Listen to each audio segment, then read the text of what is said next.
அஸ்ஸலாமு அலைக்கும் வரஹ்மத்துல்லாஹி வபரகாத்துஹு. அன்பார்ந்த சகோதர சகோதரிகளே, ரமதான் மாதத்துடைய ஒற்றைப்படை இரவுகளே நாம் இருந்து கொண்டிருக்கின்றோம். குர்ஆனுடனான நம்முடைய தொடர்பு மிக மிக அவசியமானது. அந்த வகையில் ஆயத்துல் குர்சி இந்த வசனம் நம்மிடம் என்ன சொல்கின்றது என்பதை நாம் பார்ப்போம் இன்ஷா அல்லாஹ். இந்த வசனத்தை பொறுத்தவரையில் இதில் தௌஹீதுல் உலூஹியா, தௌஹீதுல் ருபூபியா மற்றும் தௌஹீதுல் அஸ்மாஇ வஸ்ஸிஃபாத் ஆகிய அனைத்தையும் உள்ளடக்கக்கூடிய ஒரு வசனமாக இந்த வசனம் இருக்கின்றது. இதில் சொல்லப்பட்ட செய்திகளை ஒவ்வொன்றாக நாம் பார்ப்போம். அல்லாஹ் சுப்ஹானஹு வ தஆலா கூறுகின்றான், அல்லாஹு லா இலாஹ இல்லா ஹுவல் ஹய்யுல் கய்யூம். வணக்கத்திற்கு தகுதியானவன் அவனை தவிர வேறு யாரும் கிடையாது. அல்லாஹ் சுப்ஹானஹு வ தஆலா இந்த வசனத்தில் அவன் மட்டுமே வணக்கத்திற்கு தகுதியானவன் என்பதை சொல்கின்றான். இது முதலாவது குறிப்பு. இரண்டாவது, அவன் நித்திய ஜீவன், அவன்தான் எல்லாவற்றையும் நிலைத்திருக்கின்றான் என்பது இரண்டாவது குறிப்பு. மூன்றாவது, அவன் எல்லா குறைகளுக்கும் அப்பாற்பட்டவன். நான்காவது, எல்லாவற்றிற்கும் உரிமை பெற்றவன், உரிமையாளன். லஹு மாஃபிஸ் சமாவாதி வ மாஃபில் அர்த்.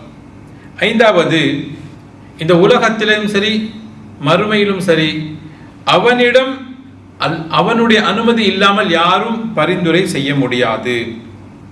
ஆறாவது, அவனுக்கு தெரியாத எந்த விஷயமும் கிடையாது. அவனுக்கு தெரியாத எந்த விஷயமும் கிடையாது, எல்லாவற்றையும் தன் அறிவால் சூழ்ந்திருக்கின்றான். ஏழாவது,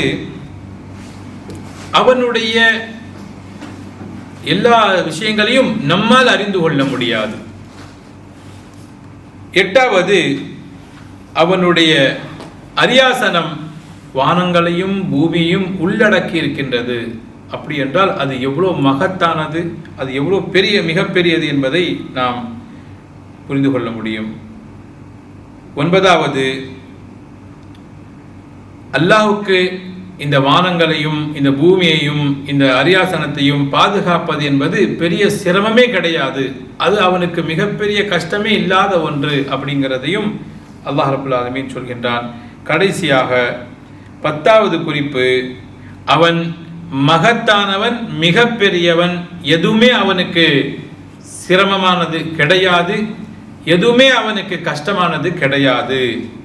எனவே அல்லாஹுடைய இந்த தன்மைகள், அல்லாஹை பற்றிய இந்த செய்திகளை முறையாக நம்பி அதை புரிந்து அதை நம்முடைய வாழ்க்கையில நாம் செயல்படுத்துவது இன்ஷா அல்லாஹ், அதன் பிரகாரம் நாம் வாழ்வது என்பது அவசியமானது. அல்லாஹ் சுப்ஹானஹு வ தஆலா அத்தகைய நல்ல தௌஃபீகை நம் அனைவருக்கும் தந்தல் புரிவானாக. ஆமீன். வாஹிரு தஅவானா அல்ஹம்துலில்லாஹி ரப்பில் ஆலமீன்.